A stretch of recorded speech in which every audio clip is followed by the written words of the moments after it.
Did Anne Boleyn actually seduce a king? Or was she just inconveniently intelligent in a century that hated that? Did she break up a royal marriage, or was it already well on its way off a cliff? Was she guilty of the crimes that cost her her head? Or was she simply inconvenient to the wrong man at the wrong moment? Was Henry VIII a tragic romantic or a moody tyrant who used women like chess pieces and then flipped the board when he was losing? And perhaps most importantly, if Anne Boleyn had been born 500 years later, would she have been unstoppable, or would she have simply had a very chaotic podcast? Congratulations! You've just woken up in 1533. You're standing in the English court. The air smells of beeswax candles, expensive wool, and political anxiety. Someone across the room is whispering about you.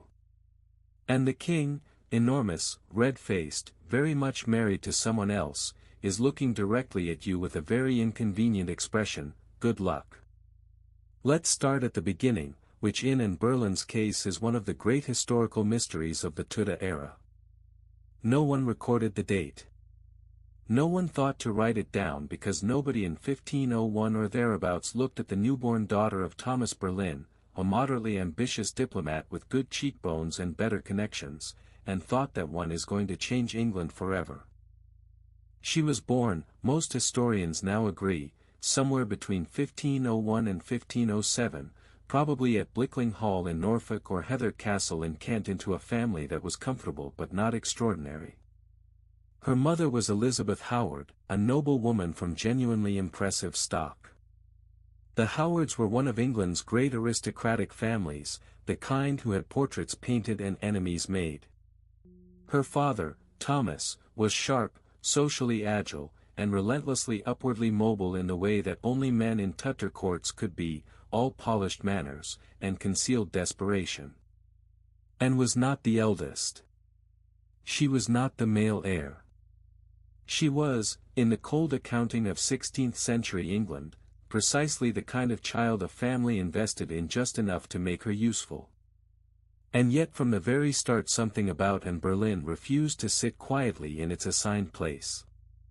She grew up at Hever Castle, a modest but pleasant-mode manor in Kent, surrounded by the rhythms of a gentry household, servants, horses, lessons, seasonal hunts, and a constant low hum of her father's social ambitions.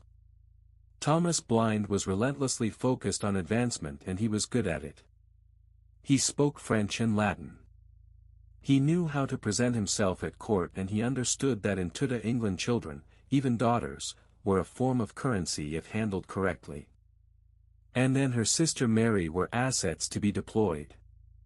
Their brother George was the heir. The girls were the investment portfolio. What distinguished Anne from the beginning, according to those who knew her in later years and looked back, was her mind, not in some vague, flattering way, but with a specific, restless quality that made her difficult to manage and impossible to ignore. She asked questions. She retained what she read. She had opinions about things girls were not particularly invited to have opinions about. In another century, in another country, in another set of circumstances, she might have been a scholar. In Tudor, England, she was a problem to be solved through advantageous placement. Her childhood was not unusual for her class. She would have learned to read, to sew, to play music, to conduct herself at table with appropriate grace. She would have attended chapel and learned her catechism.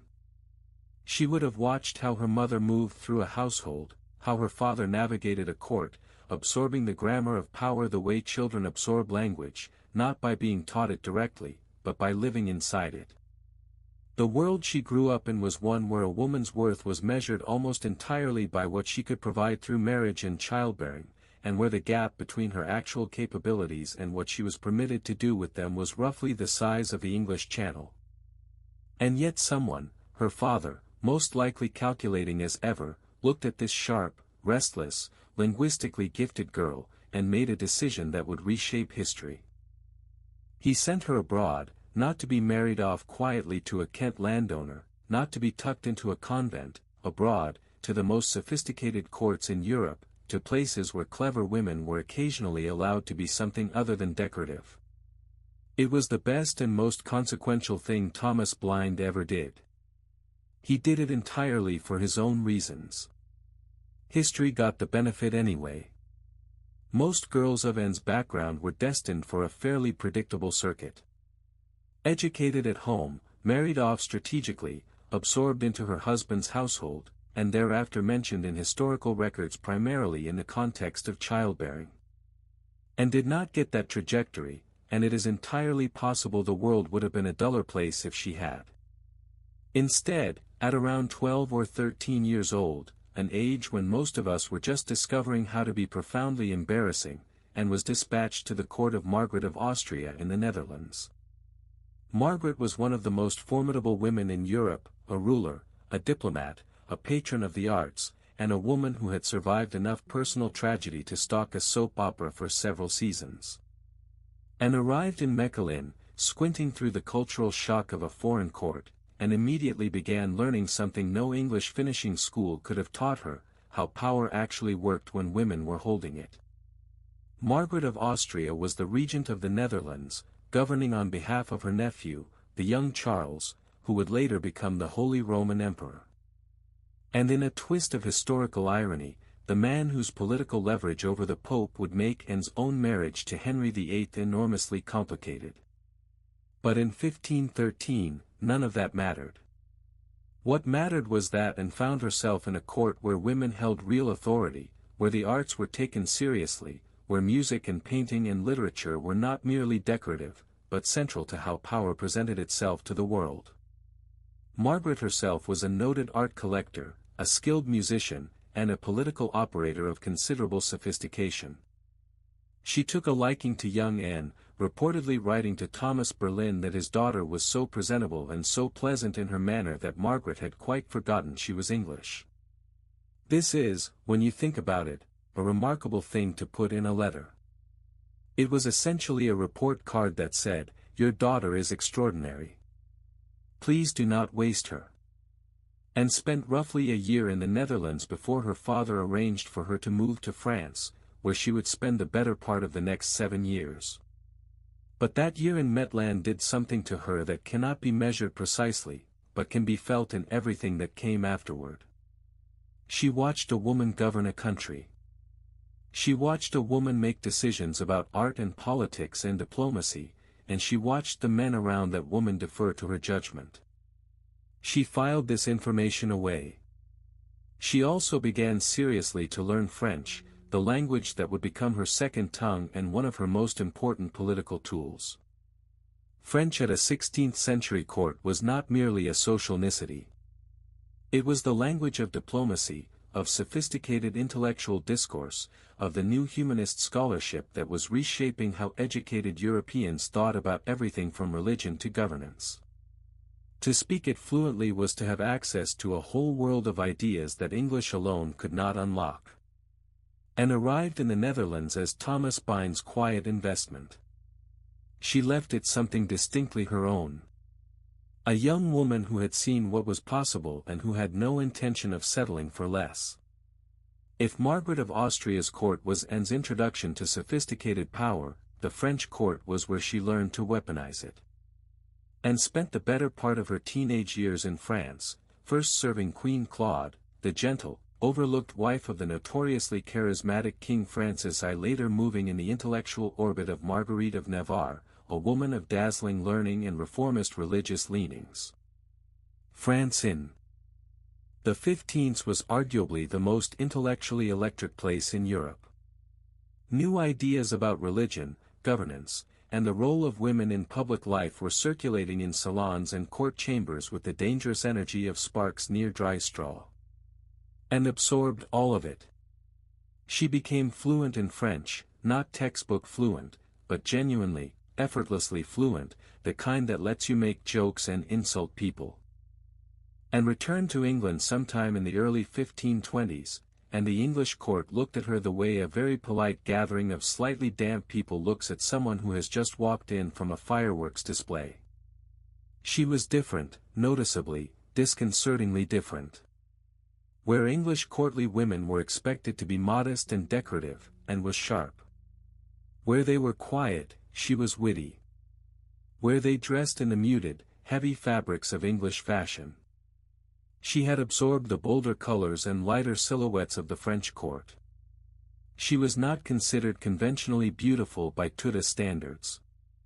She was dark where fairness was prized, angular where softness was preferred, and she had a certain extra fingernail on one hand that her enemies would later try to use as evidence of witchcraft, because of course they did. But she was magnetic. Observers noted her dark, luminous eyes, and her ability to hold a room's attention without appearing to try. She joined the household of Queen Catherine of Aragon as a maid of honor, a position of proximity to power, and immediately began making an impression that some found dazzling, and others found deeply irritating. The English court she returned to was not, it must be said, a boring place. Henry VIII was in his early 30s, at the height of his physical and intellectual powers, presiding over a court that was trying very hard to compete with the glamour of France and the cultural prestige of the Italian city-states. There was music, there was poetry, there were elaborate dramatic entertainments called masques, in which courtiers performed allegorical roles in costumes of considerable ambition. Henry himself participated enthusiastically. He was a gifted musician, a competent poet, and an athlete of genuine ability, who still jousted and hunted with the energy of a man who believed he would be young forever. Into this world came Anne Boleyn, and she moved through it like someone who had seen the original and could tell the difference. Her French was flawless, theirs was studied. Her dancing had the quality that French training produces, and English training does not quite replicate. She engaged in the wit games and verbal sparring of court life with an ease that made others look rehearsed. She had opinions expressed with the directness of someone who had spent years in environments where the quality of an argument mattered, and she expressed them without the apologetic softening that was considered appropriate in women. She was also for a period involved with Henry Percy, the young heir to the Earl of Northumberland, a genuine romantic attachment that was broken up at Cardinal Wolsey's intervention, almost certainly on Henry VII's orders once the king's own interest in and had been roused. And never forgot this. Percy was quickly married off to someone else, and was left with the particular bitter knowledge of someone whose personal life had been dismantled by forces entirely outside her control. A lesson in how thoroughly power could reach into even the most private corners. The court watched all of this with the focused attention of people with very little else to do. Gossip was the great recreational industry of Tudor England, and in Berlin from her first appearance back in the English court was excellent material. Some admired her openly. Some resented her instinctively, the English suspicion of things that were too French, too polished, too clever running just beneath the surface of the flattery. And some, watching the king watch her with that particular quality of attention, understood that something significant was beginning to move. And herself understood it better than anyone. She had returned from France, educated in power. Now she was standing at the center of the most powerful court in England, and the most powerful man in that court was looking at her with an expression she recognized. The question was what to do about it. Here is a thing that Tudor courtiers understood with the bone-deep certainty of people who had watched it happen to others. Catching the king's eye was both the best and worst thing that could happen to a woman. Henry VIII in the early 1520s was still the golden version of himself, the broad-shouldered, intellectually curious, athletically gifted monarch who had charmed all of Europe when he took the throne at 17. He was also already well practiced in the business of royal flirtation. Before Anne, there had been her own sister, Mary Boleyn, who'd been Henry's mistress for a period without it changing her social status in any permanent way, or crucially, without her ending up on a scaffold. The king's attention was like an open fire, warming if you were positioned correctly, catastrophic if you weren't. Anne knew this. She'd grown up watching her sister navigate it. And yet when Henry's interest turned toward her somewhere around 1525 or 1526, and made a decision that was either the shrewdest or most reckless move in Tudor history, depending on which historian you ask. She said, "No, this needs a moment to land properly." Henry VIII said, "I would like you to be my mistress." He was the King of England. He had absolute power, enormous wealth, and the ability to make almost any problem disappear. He was also at this point still married to Catherine of Aragon, which meant that the position of royal mistress was, in Tudor terms, the most a woman in Anne's position could reasonably aspire to. Mary Boleyn had accepted it. Several women before Mary had accepted it. It was understood to be the ceiling. Anne then looked at the ceiling and said, "No, thank you. I will not be a mistress. If you want me, you will make me your wife." Think about what this required. It required a level of self-possession so extraordinary it borders on the incomprehensible. It required her to look at a king, a physically imposing, famously volatile, enormously powerful king who was not accustomed to being denied anything and hold her ground. It required her to calculate correctly that Henry's interest was strong enough to survive being refused, that the refusal, rather than cooling his AR would intensify it, that she could leverage his obsession into a negotiating position. She was right. But being right did not make the situation less dangerous. Every day that she maintained her position, holding Henry at arm's length, allowing the romantic tension to build without releasing it, she was walking a wire over a very long drop. Henry's moods were not stable. His affections were not reliable. Men and women had lost everything at Tudor court for far smaller offenses than telling the king no. There were people around and who thought she was mad. There were people who thought she was brilliant. There were probably moments when Anne herself was not entirely sure which one it was. What she seems to have understood, and this is the part that gets lost in the romantic version of the story, is that being a royal mistress was not safety. It was the illusion of safety. Mary Boleyn had been Henry's mistress, and then she'd been set aside, and then she had been married off, and then she had been largely forgotten, and did not want to be forgotten. She wanted something that could not be taken away without legal and political machinery being brought to bear, and the only thing that qualified in Tudor England was a crown. So she held out for a crown, and in doing so she set in motion a sequence of events that would break England's relationship with Rome, reshape the religious landscape of Northern Europe, and end with her own head on a scaffold. Sometimes being right is its own kind of catastrophe. Henry VIII was not by reputation a man accustomed to being told no. He was a king. He was enormous. He had opinions about theology that entire countries would later be restructured to accommodate. And yet somewhere between 1526 and 1528, he wrote in Berlin a series of love letters so desperate, so unguarded, so nakedly emotional that historians have been quietly astonished by them ever since. 17 of these letters survive in the Vatican Library of all places, where they ended up under circumstances that remain a historical mystery. And they are not the letters of a man in control. They are the letters of someone in full romantic friol. Henry addressed Anne as his only mistress, his heart, the woman without whom life held no sweetness. He complained when she didn't respond quickly. He promised her things. He worried that she was avoiding him. He sent her venison from a hunt with a note explaining the symbolism of the deer in a way that suggests he'd been lying awake thinking about it. These are not the calculated dispatches of a powerful managing a situation.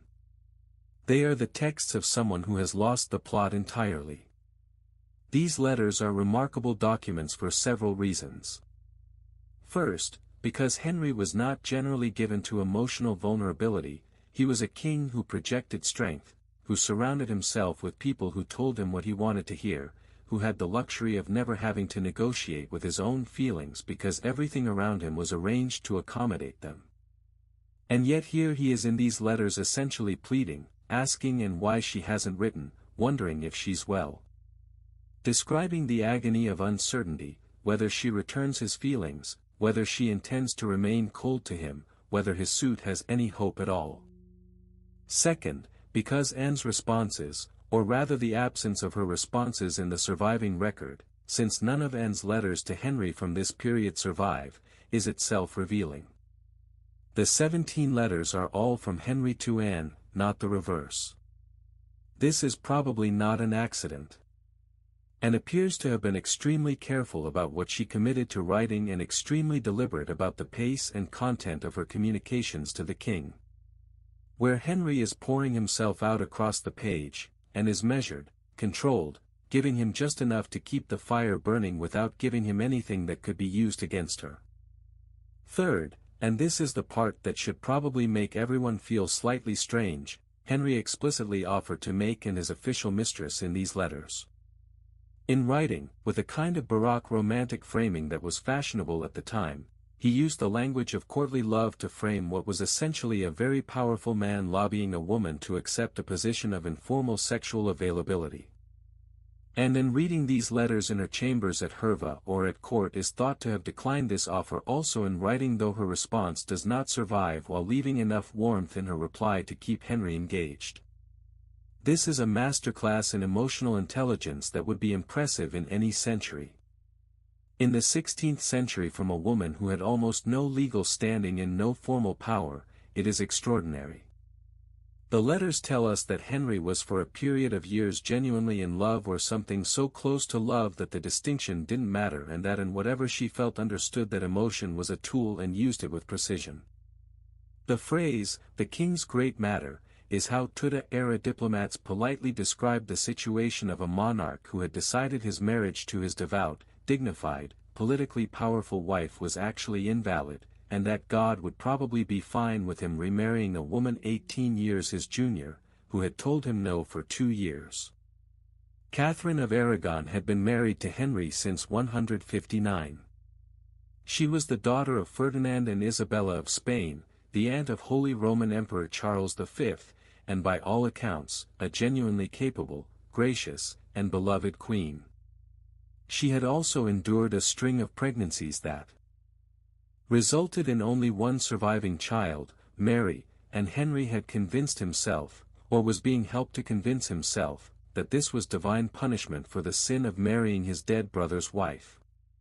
The argument was complex lawyerly and largely unconvincing to everyone except Henry, who had found it extremely convincing the moment Anne Boleyn appeared in his peripheral vision. Here is the theological argument. The phrase, "the king's great matter," is how Tudor-era diplomats politely described the situation of a monarch who had decided his marriage to his devout, dignified, politically powerful wife was actually invalid, and that God would probably be fine with him remarrying a woman 18 years his junior, who had told him no for 2 years. Catherine of Aragon had been married to Henry since 159.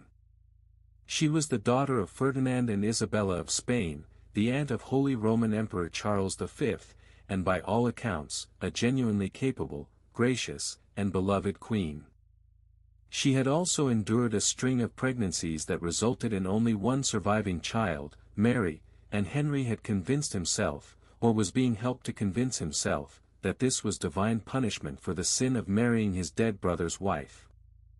The argument was complex lawyerly and largely unconvincing to everyone except Henry, who had found it extremely convincing the moment Anne Boleyn appeared in his peripheral vision. Here is the theological argument Henry was making, stripped of its elaborate scaffolding. His brother Arthur had briefly been married to Catherine in 1501. Arthur died a few months later, possibly without the marriage ever being consummated. Catherine always maintained it had not been. Henry's father, Henry VIII, anxious not to return Catherine's substantial dowry to Spain, arranged for young Henry to marry her instead, with special papal dispensation granted to permit the union. For nearly 20 years, the marriage worked well enough. Catherine was a capable consort. Henry had his mistresses and didn't trouble her about them. They had one surviving child. Life proceeded. But dynasties ran on male heirs and Henry had none. And when he encountered Anne Boleyn and began to contemplate the possibility of a different future, he found himself in urgent need of a theological basis for ending his marriage. The book of Leviticus provided one. It prohibited a man from marrying his brother's wife. Henry seized on this with the enthusiasm of someone who had been looking for exactly this verse and was thrilled to find it. He announced to his wife, to his court, to the Pope, to Europe, that his marriage to Catherine had been invalid from the start. The papal dispensation had been issued in error. The 20 years of marriage were void. He wanted an annulment. What followed was one of the most protracted and embarrassing diplomatic fiascos of the 16th century. Cardinal Wolsey, Henry's chief minister and the most powerful churchman in England, was dispatched to handle the annulment negotiations. He failed partly because he was not talented enough, but mostly because the situation was genuinely impossible. Pope Clement VIII was in an extraordinarily difficult position. Grant the annulment and humiliate the Holy Roman Emperor, or refuse it and humiliate the King of England. He chose to do neither, which is to say he chose to do nothing, issuing delays and procedural complications with the creativity of someone who understood that any decision would be a disaster and was therefore committed to making no decision at all. Wolsey, caught between a pope who wouldn't move and a king who was losing patience, eventually fell from grace entirely, stripped of his offices, accused of treason, and dead before he could be tried. Henry wanted his marriage ended. The great matter was just getting started. One of the most quietly extraordinary figures in this entire story is the woman and was replacing, or more accurately failing to replace quietly, because Catherine of Aragon turned out to be made of something considerably tougher than anyone anticipated. Catherine's position was on paper precarious. The Pope had to annul her marriage for her to be removed legally. And the Pope, Clement VIII, was at this particular historical moment essentially a political prisoner of Catherine's nephew, Emperor Charles V, who had just sacked Rome and was in no mood to help the King of England discard his aunt. Catherine understood this. She also understood English law, church doctrine, and the value of public sympathy. And she used all three with the quiet brilliance of someone who had been navigating hostile courts since childhood. She refused to call herself anything other than queen. She refused to accept annulment proceedings as valid. She wrote to Rome, to Charles, to anyone who would listen, making her case with such calm and articulate precision that even Henry's own advisers occasionally had to suppress their admiration. It is worth dwelling on who Catherine was before she became the woman and Berlin was replacing, because the reduction of Catherine to wronged wife flattened someone genuinely remarkable. She was the daughter of Isabella of Castile, one of the most capable rulers in European history. The woman who had sponsored Columbus and expelled the Moors from Spain. Catherine had been raised as a princess of a major European power, educated in Latin and theology and statecraft, prepared from birth for the political weight of a royal marriage. She had been Queen of England effectively for nearly 20 years. During Henry's absence on campaign in France in 1513, she had served as regent and overseen the English victory against the Scots at Flodden. Writing to Henry afterward with what can only be described as barely contained excitement, enclosing a piece of the dead Scottish king's coat as a souvenir. This was not a woman who had spent her life being ornamental. And so when Henry told her somewhat awkwardly in 1527 that he had come to believe their marriage had never been valid and that he intended to pursue an annulment, Catherine responded with the clarity of someone who had been expecting trouble and had prepared for it. She said the marriage was valid.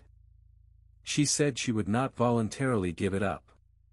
She said she was Henry's true wife before God and before England. And then she said this in public to an audience of legal and ecclesiastical authorities assembled to hear her case in a speech that contemporaries recorded with visible admiration. She had come to this country as a stranger. She said she'd been a true and loyal wife. She commended her cause to God and she walked out. Henry never quite got over this. He had expected compliance. He had not expected Catherine to fight methodically and brilliantly for years. She appealed to Rome. She maintained her household as a queen. She refused to relinquish her title. When Henry finally had Archbishop Cranmer declare the marriage annulled in 1533 without Rome's approval by this point, Catherine continued calling herself queen until her death in January 1536. She was separated from her daughter Mary, denied access, reduced in household, and stripped of her title, and she simply ignored all of it. She was called the Princess Dowager, the widow of Prince Arthur, and she refused the name every single time. Here is the part of Anne's story that gets left out of most of the romantic drama versions. She was, by the standards of early 16th century England, genuinely and seriously interested in religious reform. While Henry was initially pursuing the annulment largely for personal reasons wrapped in theological language, and had real intellectual convictions about the direction Christianity should take. Convictions she had absorbed in France where the ideas of Erasmus Lavappe and eventually Luther were circulating with a kind of dangerous excitement.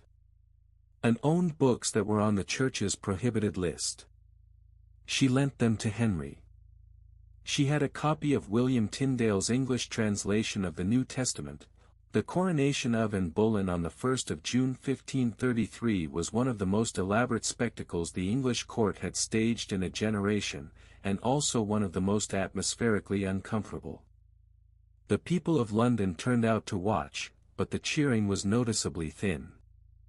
Some in the crowd wore Catherine of Aragon's initials as a quiet act of defiance. The new queen processed through the city in white and gold, her dark hair loose under her crown, visibly pregnant, attempting to project the serene authority of an established monarch, while the city watched with expressions ranging from polite enthusiasm to barely concealed skepticism. And yet Anne herself on that day was whatever the opposite of fragile is. She had waited 7 years for this. She had watched a pope dither, a king rage, an empire threaten, and a court fracture. Inside Westminster Abbey, Thomas Cranmer placed St. Edward's crown on her head. She was anointed with holy oil. She became not just the king's wife, but a queen in her own right, anointed before God, invested with the sacred authority of the English crown.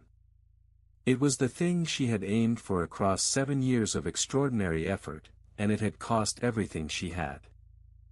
On the 7th of September 1533 at Greenwich Palace, Anne Boleyn gave birth to a daughter. The royal astrologers had predicted a boy. The letters announcing the birth had been pre-drafted with masculine pronouns. The jousting tournament to celebrate the arrival of a son had to be quietly cancelled. The baby was healthy, alert, and by all accounts perfect. But she was not the heir Henry needed. And named her Elizabeth. Henry, who had dismantled the religious structure of an entire country for this moment, looked at his daughter with the expression of a man who has been told the restaurant is out of the dish he drove an hour to order. The birth of Elizabeth started the clock.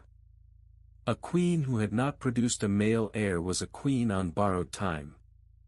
And threw herself into motherhood with the intensity she brought to everything. She insisted on nursing Elizabeth herself, an unusual choice for a queen, apparently because she was reluctant to let the child out of her sight.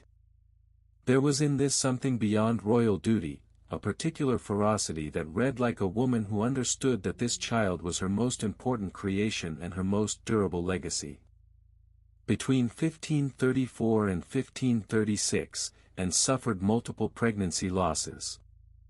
Each miscarriage was not only a personal tragedy, but a political one. The man who ultimately destroyed Anne was someone who had once been her ally, Thomas Cromwell. He had essentially invented the machinery of the English Reformation without having any particular religious convictions himself. By early 1536, Cromwell had concluded that Anne was more dangerous to him alive than removed. He began to assemble the case against Anne with methodical efficiency. He gathered statements, identified vulnerabilities, found the men who would be accused alongside her. The genius of Cromwell's construction was that it required no actual evidence of guilt, only the appearance of plausibility. In April 1536, the walls closed in with astonishing speed. Anne was accused of adultery with 5 men, including her own brother George Boleyn. She was also accused of conspiring to bring about the king's death. These charges were almost certainly fabricated. The dates cited placed Anne in locations where she demonstrably wasn't. The men accused included a court musician who confessed under what appears to have been torture. Cromwell gave Henry a story. Henry chose to believe it. And Anne, who had built her entire position on understanding how power worked, found herself facing a machinery of destruction she had helped in the early years to build. Anne Boleyn entered the Tower of London on the 2nd of May 1536, through the same gate she'd entered 3 years earlier as queen on the night before her coronation. She was by multiple accounts simultaneously terrified and extraordinary. The constable of the tower wrote detailed reports. What comes across 5 centuries is the picture of a woman who knew she was going to die, and was determined to face it with more dignity than the people around her could muster. She laughed. She wept. She made dark jokes about her neck. She said she had heard the executioner was very good and he would have little trouble because she had a little neck. Her trial took place on the 15th of May in the Great Hall of the Tower of London before a jury of peers that included her own uncle. And defended herself with a clarity and composure that stunned observers. She addressed the charges one by one. She denied everything. She pointed out the inconsistencies. And then the peers returned a verdict of guilty. The sentence was death. On the morning of her execution, she dressed carefully in a dark grey gown trimmed with fur with a crimson petticoat beneath.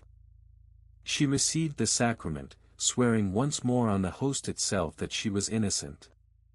On the scaffold, she praised Henry, asked for prayers, offered forgiveness to those who had condemned her. She removed her hood herself, tucked her hair beneath a linen cap, and knelt upright. The French swordsman stepped forward. The sword came from the side in a single swift arc. It was over in a moment. The child Anne had given birth to in 1533, the daughter whose gender had seemed at the time like a catastrophic disappointment, grew up to become Elizabeth I, the most celebrated monarch in English history. Elizabeth inherited her mother's dark eyes, her quick intelligence, her fierce political instincts, and her absolute refusal to be managed by men who thought they knew better. Elizabeth almost never spoke of Anne publicly, but she kept a ring containing a miniature portrait of Anne, worn close until her death.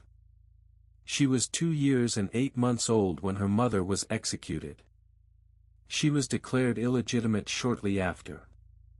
By the time she was a teenager, Elizabeth had watched her father execute 2 of his wives and developed a very clear understanding of what proximity to royal power without adequate protection could do to a person. She never married. Her mother's story had told her that marriage for a woman with power was not protection. She held the power herself. She did not divide it. Anne Boleyn changed England.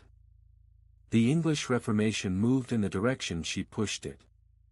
The English Bible reached ordinary hands partly because she put it in a king's. The greatest monarch England ever produced was her daughter. Her own story has been retold and reimagined for 500 years without showing any sign of exhaustion.